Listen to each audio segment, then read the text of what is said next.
I don't envy any movie that has to follow the success we had last week with Savoring Paris, but I promise I did my very best to keep an open mind. So how did this week's movie premiere hold up? I'm happy to say there are a lot of good things to talk about, so let's dive right in and get to it.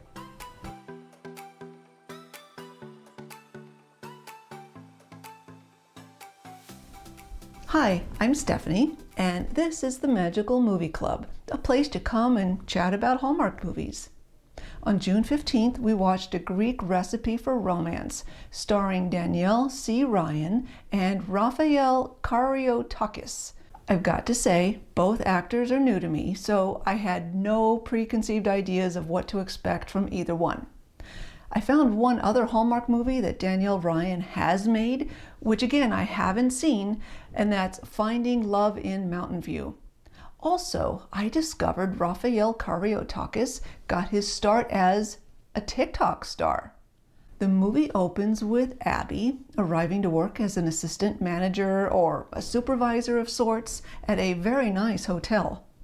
One of the other staff members is panicking because, as she said, Pluto must be in retrograde because today is not a line. Yeah, sorry, that line in the script was a little too much for me.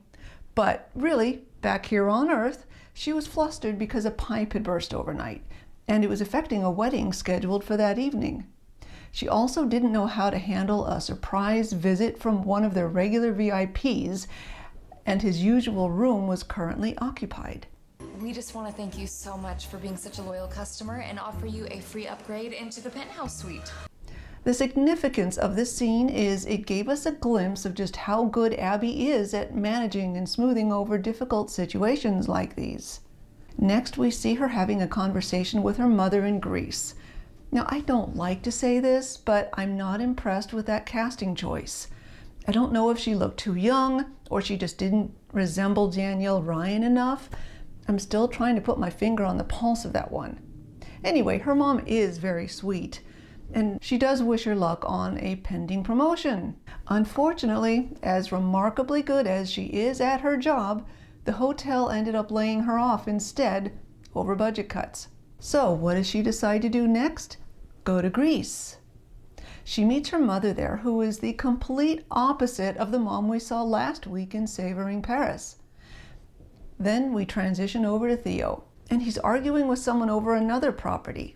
Apparently, he inherited his mother's restaurant 10 years ago when she passed, and it's been sitting empty all this time. He's being told the government plans to revert the zoning for it back to a residential property in 2 weeks if he doesn't open it back up again in that time.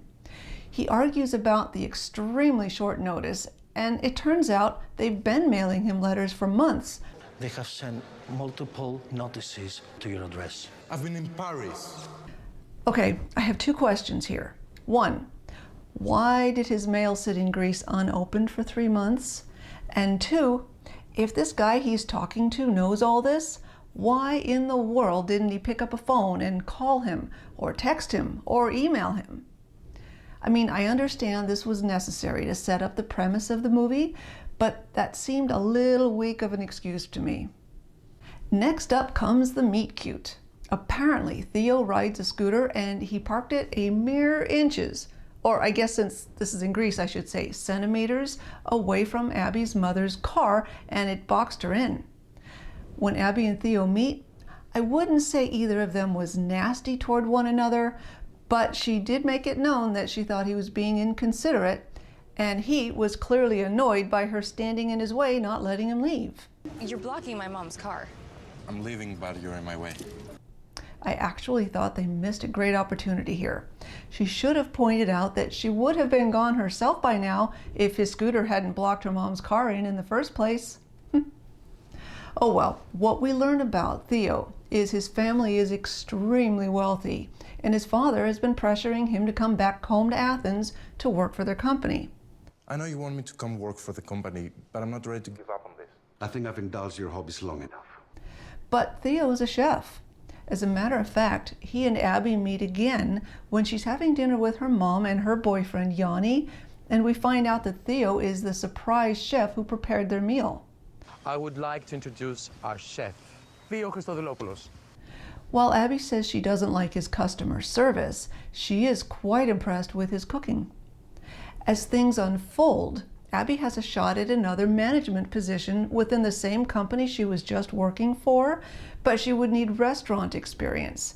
They're going to give you a call to schedule an interview, but they're going to ask you about restaurant experience. And Theo needs to open a restaurant on his vacant property within 2 weeks and doesn't know how to go about it. So with some persuasion from their mutual friends, they decide to work together on this project for the next 2 weeks. Worst case scenario, I annoy you for 2 weeks. Obviously, it wasn't always smooth sailing for them. The gag with the lights was quite funny. And the way they interacted each other was entertaining, like What are you eating? A gyro. when he threw away her microwaved gyro. And we got to see him make her an authentic Greek gyro in slow-mo. It looked so good. Oh, and did I mention he didn't tell her who exactly he was? Yeah, we've seen this before with Hallmark, where he wanted to make his own name for himself and not get there by using the family name or money, so he used his mother's name, or his mother's maiden name, that is. I'm guessing he figured since she was leaving in 2 weeks, what would it matter to her? The papa's name comes with so much baggage. Well, it did get complicated when, for one, they started to develop feelings for each other. And also, her mother was in real estate, and she was hired by Theo's father to sell the family villa. You know, the one where he's been living? We are selling the Villa Papas. At that point, he really should have told her who he was. Theo? Abby? Oh my. But he was determined to keep his secret as long as he could. Things really fell apart when they received a notice just 2 days before the opening of the restaurant. It says I owe 10 years of city taxes before we can open. By this point, she had actually found out already who he was, but he didn't know it. Does that sound like Friends?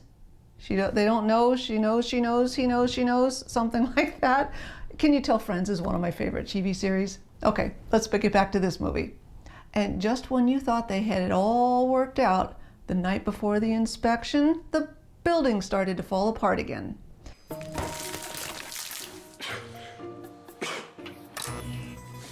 That's when her expertise as a hotel manager came into play. Remember, she was very good at solving problems, just not necessarily those involving her own life. What I loved about this movie is how Abby and Theo each found their purpose together. You see, Abby thought all along that she knew exactly what she wanted. That was until she dedicated 2 weeks of her life doing something that she found out was far more meaningful and personal than managing a big hotel or a restaurant back in New York. And because I want to create something that has a lasting effect on people. And Theo sort of had the opposite problem. He knew he always wanted to open the restaurant back up someday, but he didn't know how to go about it. I guess sometimes getting started is the hardest step. Not to mention, he was constantly fighting with his father about his future, so he felt lost. I know you don't approve of my career choices. Now, I totally respect that you may or may not feel the same way, but I wanted to put it out there that I personally believe that God gives us what we need, not necessarily what we think we want. And this movie is a beautiful example of just that. Abby needed to be let go from her job to find her purpose, and Theo needed a metaphorical fire lit under him to get that restaurant opened. And the two of them needed each other. That's what made the story so beautiful. I think I could really learn to love this job.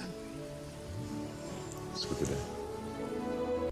Now, having said that, there are a couple of things I didn't care for about this one, but to me they're really, really minor.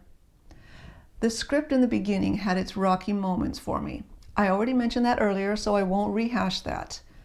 The pace of the movie was kind of slow at times, and the energy on screen was just a tad lacking in some scenes, like when Abby went back to the kitchen to compliment Theo on his cooking. Your cooking is spectacular. Or after they spent the night together fixing up the place before the inspection. Think we fixed it.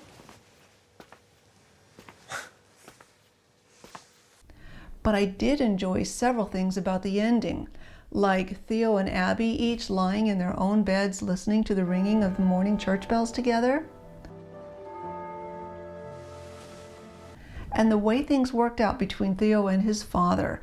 This movie gave me goosebumps, and that's a telltale sign for me that I enjoyed it. Mom's recipes. There's no better place to serve them than here. Was it another 5-star movie? Close, but not quite. The story was beautiful, and I love how the characters came together to find their purpose and their passion, including the side story with Theo's father. But I can't ignore the fact that it needed some energy at times. I don't know if there were too many long pauses in between dialogue, or maybe some additional music would help to create some energy. But I loved the story, the character growth, and the chemistry, so I'll give this a 4.5 out of 5. So how about you? What did you think? I've seen it a few times now, and for me anyway, I've found that each time I watch it, I enjoy it just a little bit more. Well, I think that wraps up my review of A Greek Recipe for Romance. Next week, we'll be watching the final June premiere in the Passport to Love series with 2 Scoops of Italy, starring Hunter King. And then guess what? Hallmark kicks off Christmas in July. That's right, it's almost time, and I can't wait. I'm working on a project for Christmas in July that I really hope to finish in time. I'll let you know how it's coming along next week. Until then, and as always, thank you so much for being a part of the Magical Movie Club.